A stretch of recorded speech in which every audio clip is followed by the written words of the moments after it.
था। बेटा तुम खुश तो हो ना? हाँ माँ, खुश हूँ मैं। अच्छा वो दानियाल का रवैया तुम्हारे साथ कैसा है? दानियाल का रवैया? माँ, दानियाल की मोहब्बत पाकर इन 4 दिनों में मैंने अपना आप उन्हें दे दिया। वरना मैं तो यही समझती थी कि मैं कभी सैम को भूल नहीं सकूंगी। शुक्र अल्हम्दुलिल्लाह। पितर अल्लाह ताला ने मियाँ बीवी का रिश्ता ही ऐसा बनाया है कि वो दोनों एक दूसरे से मोहब्बत करें, और अल्लाह ने ख़ास तौर पे औरत का दिल अपने शौहर के लिए बड़ा नर्म बनाया है। इसीलिए तो वो एक ही दिन में दुनिया के सारे दुख भुलाकर अपने शौहर की हो जाती है। माँ, बेशक दानियाल की मोहब्बत ने मुझे अपना बना लिया है, मगर मैं साइम की मोहब्बत और उसके गम को कभी नहीं भुला सकती। बेटा, अल्लाह ताला ने उसकी मौत का वक्त मुकर्रर किया था। उसकी इतनी ही जिंदगी थी। तुम साइम का दुख भुलाने की कोशिश करती रहो। माँ, मेरा इस पे यकीन है कि इंसान अपनी जिंदगी लिखवा कर आता है और उतना ही जीता है जितना लिखा होता है। मगर साइम अपनी मौत नहीं मरा था, उसको मारा गया था, उसका कत्ल हुआ था। मैं उसके कातिलों को कभी माफ नहीं करूंगी, ना इस दुनिया में और ना ही अगली दुनिया में। मेरी हर नमाज में दुआओं के साथ साथ साइम के कातिलों के लिए बद्दुआएं भी शामिल रहेंगी। बेटा, अल्लाह ताला सब्र करने वालों को बेहतरीन अजर देता है। यही अजर है माँ, साइम की नाहक खून के एक एक कतरे का हिसाब। उसको बेबस करने में, उसकी जान लेने में, तड़पाने में जो जो भी शामिल है, उसको कभी खुशियां नसीब नहीं हो, कभी नहीं। मैं सारी उम्र अल्लाह से यही इल्तिजा करती रहूंगी माँ, साइम के कातिल सिसक सिसक कर, तड़प तड़प कर मरे। माँ, मैं ना ही कभी साइम के मौत का गम भूल सकती हूँ और ना ही उसका कत्ल माफ कर सकती हूँ। कभी नहीं, कभी भी नहीं माँ। बस बेटा, बस चुप हो जाओ। तुम देखना, अल्लाह साइम की मौत का बदला जरूर लेगा और इसकी मौत के जिम्मेदार लोगों को यकीनन सख्त से सख्त तरीन सजा देगा।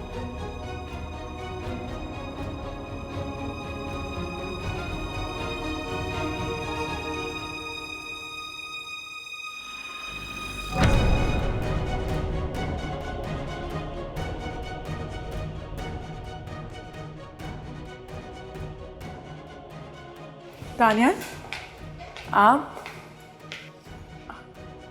कुछ चाहिए था आपको? नहीं, वो मैं बस ये बताने आ रहा था कि वो हॉस्पिटल से मुझे अभी कॉल आई है कि इमरजेंसी केस है, मुझे जाना पड़ेगा। इमरजेंसी? बेटा, किसी चीज की जरूरत है? नहीं नहीं आंटी, बस मैं चलूँगा। अच्छा बताइए, मुझे हॉस्पिटल जाना है। बेटा खाना तैयार है, खाना खा के तुम दोनों साथ ही चले जाना। नहीं आंटी, उसकी ज़रूरत नहीं पड़ेगी। वृदा आज आपके पास ही रहेगी, मैं सुबह इसे लेने आ जाऊँगा यहाँ से। अच्छा, जैसे तुम्हारी मर्जी। खुदा हाफिज़।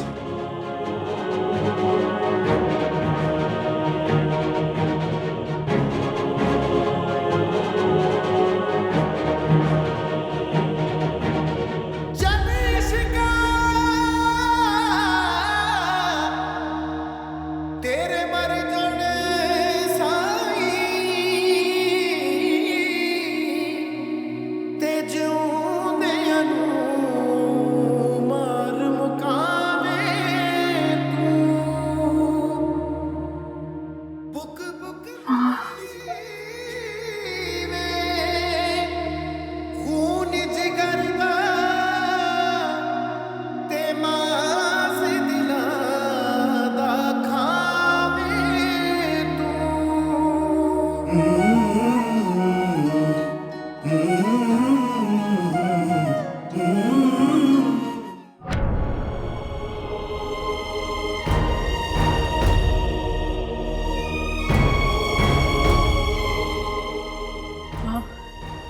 मैं ना ही कभी साइम की मौत का गम भूल सकती हूँ और ना ही उसका कत्ल माफ कर सकती हूँ।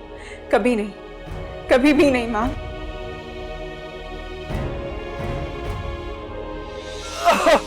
क्या हुआ? वो तो गोली लगी। मैं एम्बुलेंस कॉल करता हूँ। मैं डॉक्टर, मैं एम्बुलेंस कॉल करता हूँ। राफिया, मैं क्या मीको हार्ट अटैक? रो नहीं। मैं आ रहा हूँ। मैं आ रहा हूँ। चलो, हिम्मत करो, उठो। हिम्मत करो, मेरी अम्मी बहुत बीमार है, उनके पास पहुंचना है।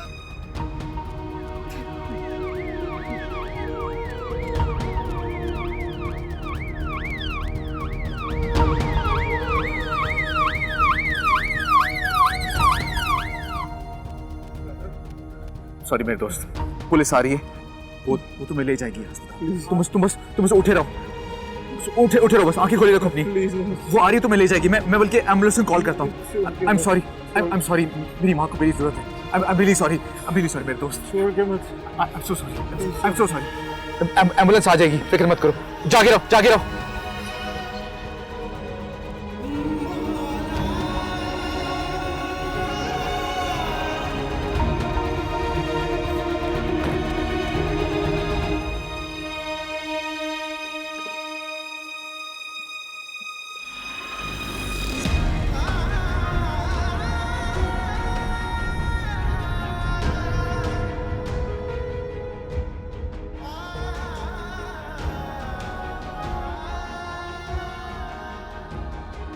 यही अजर है माँ। साइम की नाहक खून के एक एक कतरे का हिसाब उसको बेबस करने में, उसकी जान लेने में, तड़पाने में जो भी शामिल है, उसको कभी खुशियां नसीब नहीं हो, कभी नहीं।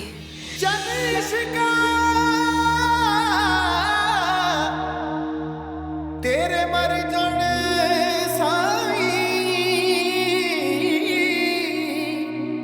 ते जिउंदियां नूं मार मुकावे तू, बुक पीवे खून जिगर दा ते मास दिलां दा खावे तू।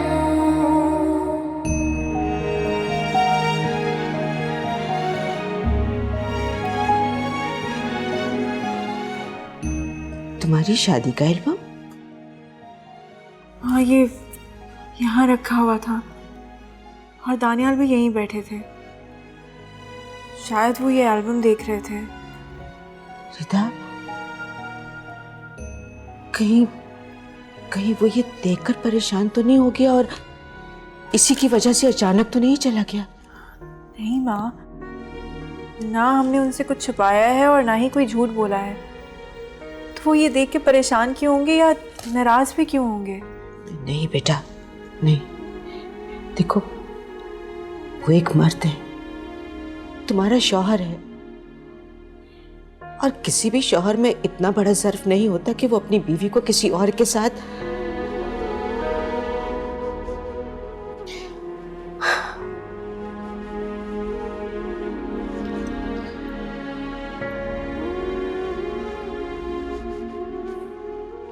वैसे ये शर्मिंदगी और दुख की बात है कि तुम एक डॉक्टर होते हुए एक इंसान को मरता हुआ छोड़ गए। अगर तुम बहसीयत डॉक्टर उसकी मदद करते तो वो शायद इतनी बेबसी की मौत न मरता।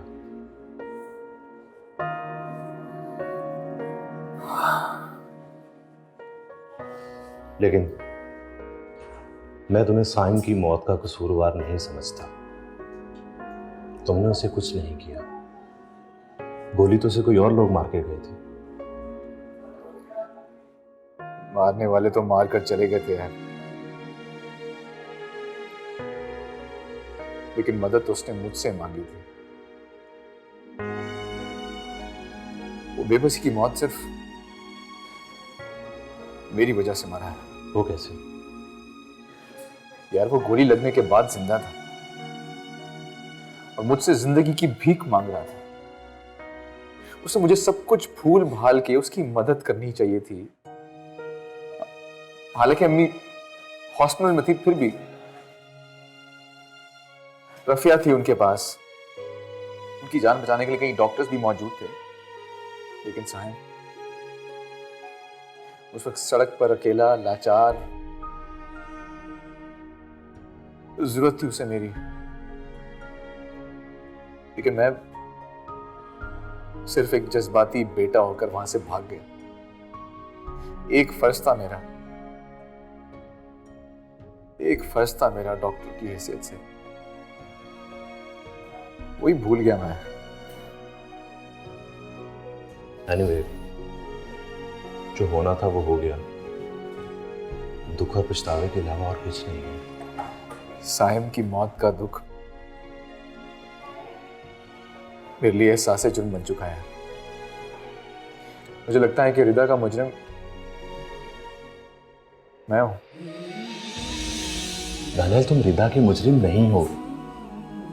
अपने आप को कसूरवार मत ठहराओ तुम। बल्कि अल्लाह ने तुम्हें और रिदा को मिलाना ही इसी तरह था। मुझे तो ऐसे लगता है कि अल्लाह ने तुम्हें ज़ैनब आंटी और रिदा की जिंदगी में भेजा ही इसलिए है कि तुम उनके दुखों का मदावा कर सको। अब तुम उनका बहुत ख्याल रखना। देखना, अल्लाह ताला तुम्हारी ये छोटी सी भूल माफ कर देगा। मेरे इस दानिस्ता जुर्म को छोटी सी भूल तो ना कहो ना यार। तो फिर तुम क्या चाहते हो दानियाल? मुझे खुद नहीं पता मैं क्या चाहता हूं। दानियाल, मेरी बात तो सुनो। सॉरी यार, मैं बहुत परेशान हूँ। मैं किसी की बात नहीं सुन सकता। सॉरी।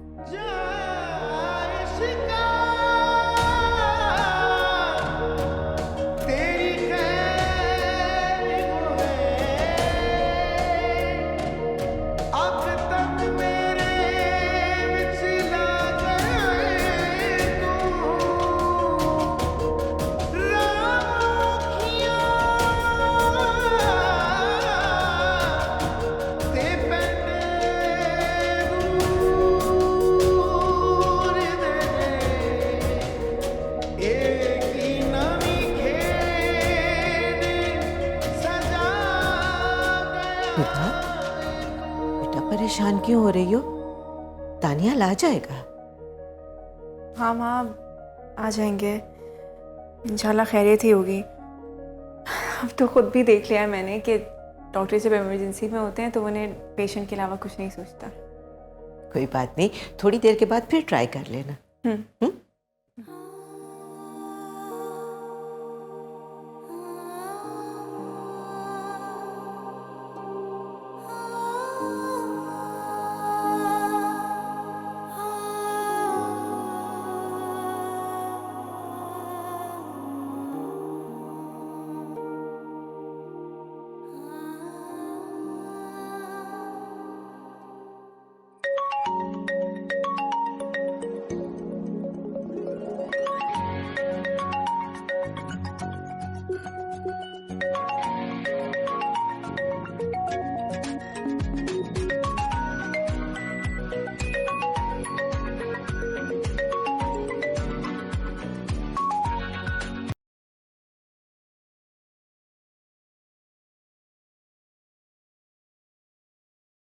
आपका मतलूबा नंबर इस वक्त बंद है।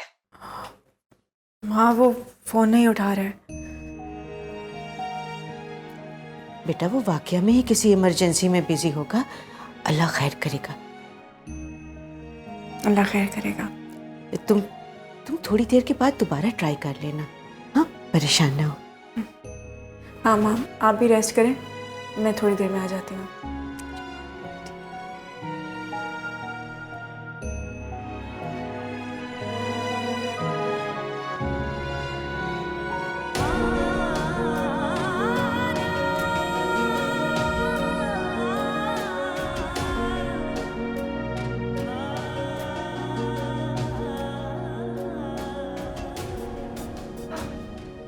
दिन ढल गया है, लेकिन दानियाल ने मुझे फोन नहीं किया। बैठा हुआ होगा वहां बीवी और सास के घुटने से लग के। अम्मी जान आप क्यों परेशान हो रही हैं? भाई आ जाएंगे। तुम देख लेना, वो नहीं आएगा आज। उसको वो रोक लेगी, ज़ैनब उसको नहीं आने देगी, वही रोकेगी उसको। अम्मी जान ज़ैनब आंटी उन्हें क्यों रोकेंगी? अच्छा चले मान लिया वो रोक भी लेती हैं तो क्या फर्क पड़ता है, वो भी तो भाई की माँ जैसी हैं। क्या मैं हूं उसकी माँ, ज़ैनब नहीं उसकी माँ? हद हो गई। भाई अस्सलाम वालेकुम। वालेकुम सलाम। भाभी कहाँ है? वो नहीं आई। उसकी माँ ने उसको रोक लिया होगा ना, तुम्हें भी रोका होगा, तो रुक जाते ना। माँ क्या हो गया आपको, क्यों ऐसी बातें कर रही हैं आप? क्यों रिदा और ज़ैनब आंटी से बदगुमान हुई हुई हैं? लो, मैं क्यों उनसे बदगुमान होंगी?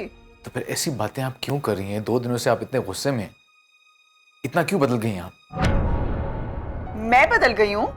मैं या तुम बदल गए हो? 2 दिन में तुम तो बिल्कुल बीवी के होके रह गए हो। माँ को भुला ही दिए तुमने, और मुझे कहते हो कि मैं गुस्सा करती हूँ, मैं बदगुमान होती हूँ। आप सिर्फ बदगुमानी नहीं, फहमी भी हो गई हैं। वहम का कोई इलाज नहीं अम्मी। देखा तुमने कितनी बदतमीजी से मुझसे बात करके गया है, और तुम कहती हो कि मैं गुस्से में रहती हूँ, मैं इस पे गुस्सा करती हूँ। ये दोनों माँ बेटियां तो बिल्कुल जादू करनियां हैं, जादू करती है मेरे बच्चे पे। बिल्कुल बदल ही गया है मेरा बेटा नहीं रहा। अम्मी जान आप क्या बच्चों की तरह रोना शुरू कर दिया आपने। मुझे भी लगता है भाई ने बहुत बदतमीजी की है। आप बिल्कुल जो है फिक्र मत करें, मैं भाई की अभी क्लास लेती हूँ।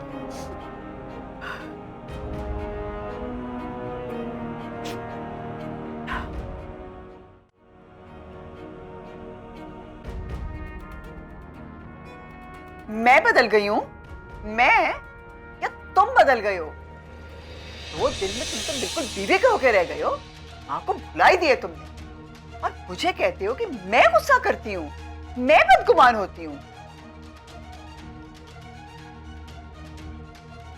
साइम के नाहक खून के एक एक कतरे का हिसाब उसको बेबस करने में, उसकी जान लेने में, तड़पाने में जो भी शामिल है, उसको कभी खुशियां नसीब नहीं हो, कभी नहीं।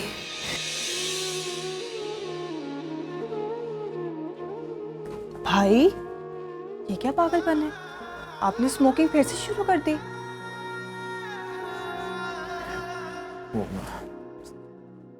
मैं स्ट्रेस में था बस थोड़ा सा।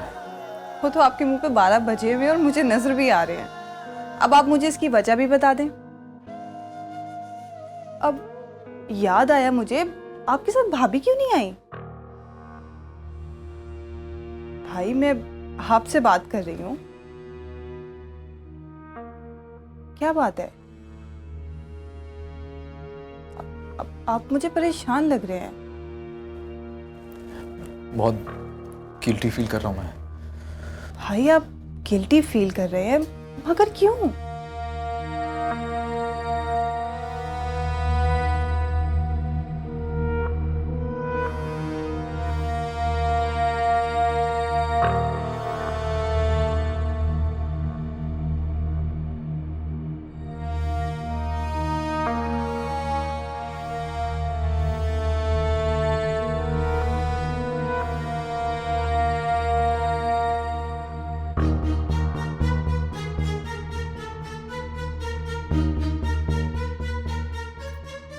भाभिया तो बैठ ही गई है दानियाल के कमरे में।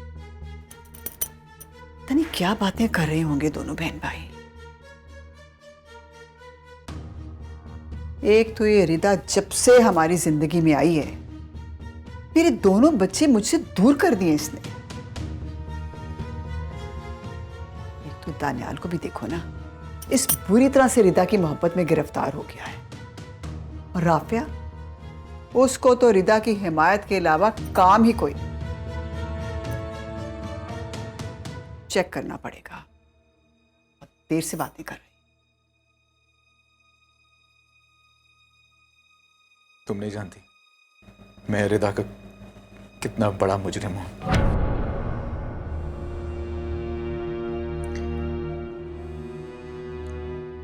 उसकी पहली मोहब्बत, उसका शौहर, उसकी सारी खुशियां छीनने वाला मैं हूं।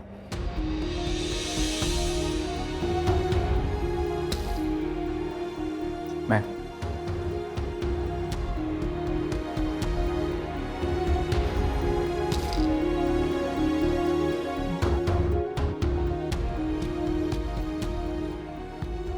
जब हम रिदा का शौहर अपने वलीमे की रात एक सुनसान सड़क पर बेबसी से तड़प रहा था, तो पुकारा उसने मुझे, इल्तिजा की कि मुझे बचा लो, लेकिन मैं वहां उसको उसी के खून में लथपथ छोड़कर चला गया।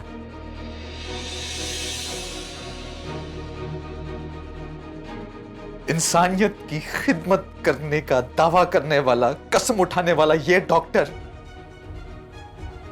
खुद एक इंसान को मौत के मुंह में छोड़कर भाग गया।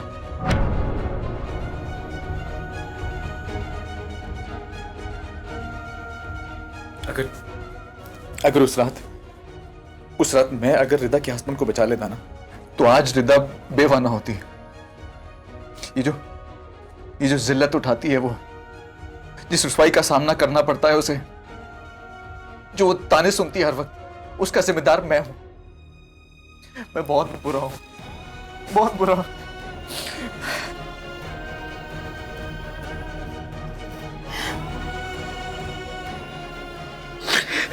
सब ठीक हो जाएगा,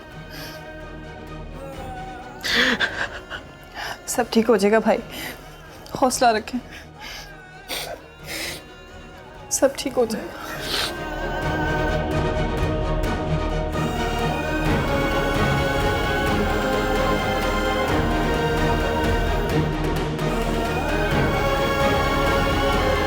साइम के खून के छींटे मेरे दानियाल के दामन पर है। या अल्लाह, या अल्लाह, ये मैं क्या सुन रही हूँ?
ये ले अम्मी, आपके लिए गरम गरम चाय। रखो बेटा।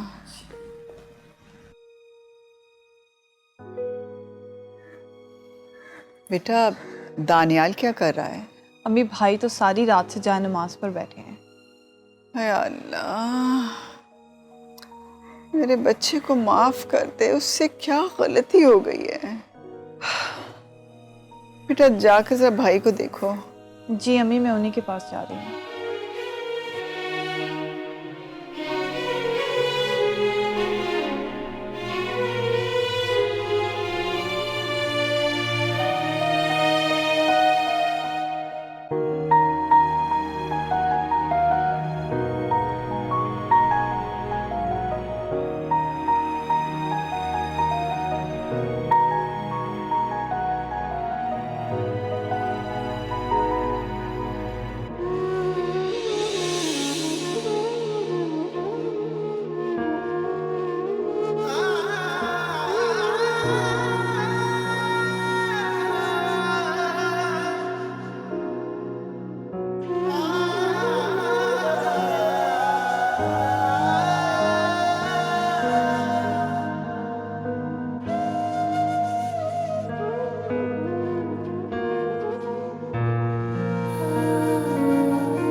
बात हुई बेटा? माँ, दानियाल ने कल रात को कहा था कि सुबह लेने आएंगे। अब तो शाम होने वाली है, ना खुद आए हैं और ना ही उनकी कोई खबर आई है। तुमने दोबारा फोन किया था? माँ, कल रात से कॉल्स कर रही हूँ मैं उन्हें, फ़ोन उठाना दूर, अब तो उनका फ़ोन भी बंद है। ये तो वाकई में परेशानी वाली बात है। माँ, कहीं वो उस एल्बम की वजह से मुझसे नाराज तो नहीं हो गए होंगे? पता नहीं, हो भी सकता है। मुझे कुछ समझ नहीं आ रहा कि मैं क्या करूं। रिदा, बेटा अपने घर चली जाओ। मैं ऐसे खुद अकेली कैसे चली जाऊं? मैं तुम्हें छोड़कर आती हूँ, ठीक है? आप मुझे छोड़ने जाएंगी? हाँ, मुझे नहीं लगता कि ये मुनासिब है कि आप मुझे इस तरीके से वहां छोड़ने जाएं। बेटा, इस वक्त मुनासिब नामुनासिब को छोड़ो। बेटा, मैं नहीं चाहती कि तुम्हारे और दानियाल के दरमियान में छोटी सी गलतफहमी भी फासले बढ़ा दे। शाबाश, जल्दी से तैयार हो जाओ, हम चलते हैं। ठीक है।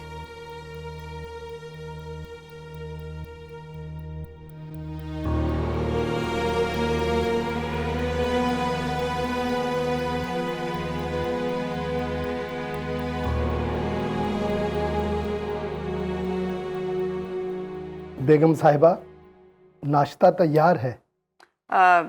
ठीक है, हम अभी आते हैं। जी बेगम साहिबा। रफिया, तुम जरा भाई को बुला लो तो इकट्ठे मिलकर नाश्ता करते हैं। जी अम्मी।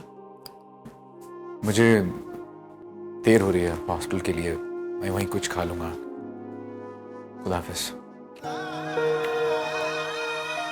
मुझे पता है कि अभी सारा दिन भूखा रहेगा। भाई डिप्रेशन में खाना पीना छोड़ देते हैं। अच्छा चलिए, आप तो परेशान ना हो ना, आप तो नाश्ता करें। मेरा बेटा भूखा हो, बेटा मेरे हलक से नवाला भी नहीं नीचे उतरता।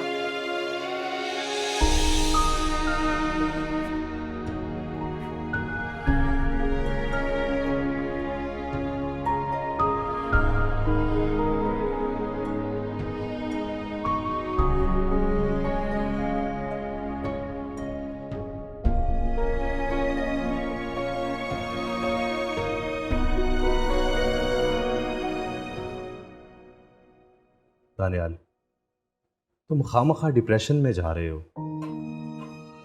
इस तरह तुम रिदा को मजीद परेशान कर दोगे। तुमने अपना नंबर बंद किया हुआ है, ये कहाँ की शराफत है? मुझे लगता है मैं उसका सामना ही नहीं कर पाऊंगा यार। अच्छा, तो उसका सामना नहीं करोगे तो कहाँ जाओगे? दिन रात यहीं बैठे रहोगे क्या? क्या करूं मैं, बताओ क्या करूं? देखो, तुम्हारा और साइम का मामला रिदा को तो मालूम नहीं है ना। तुम भी खामोश रहो और रिदा को भी खुश रखो। मैं जानता हूं वो नहीं जानती, लेकिन यार मैं ना ये बोझ अपने दिल पे मजीद रख नहीं सकता। मैं चाहता हूँ उसे मैं सब कुछ बता दूं, फिर जो भी सजा देनी ना उसने मुझे, वो बस वो दे ले। वो तुम जानते हो, हर दुआ के बाद में वो साइम की मौत के जिम्मेदार जो लोग हैं ना उनको बद्दुआएं देती है। मैं इस बद्दुआ से ना मैं निजात चाहता हूँ, वरना मेरा सर फट जाएगा। ठीक है, तुम अपने दिल का बोझ रिदा के साथ जाकर हल्का कर लो और इस गिल्ट से आजाद हो जाओ। और उसने मुझे छोड़ दिया, फिर तुम अगर इकरार जुर्म करने का हौसला कर रहे हो तो सजा सहने का भी हौसला रखो।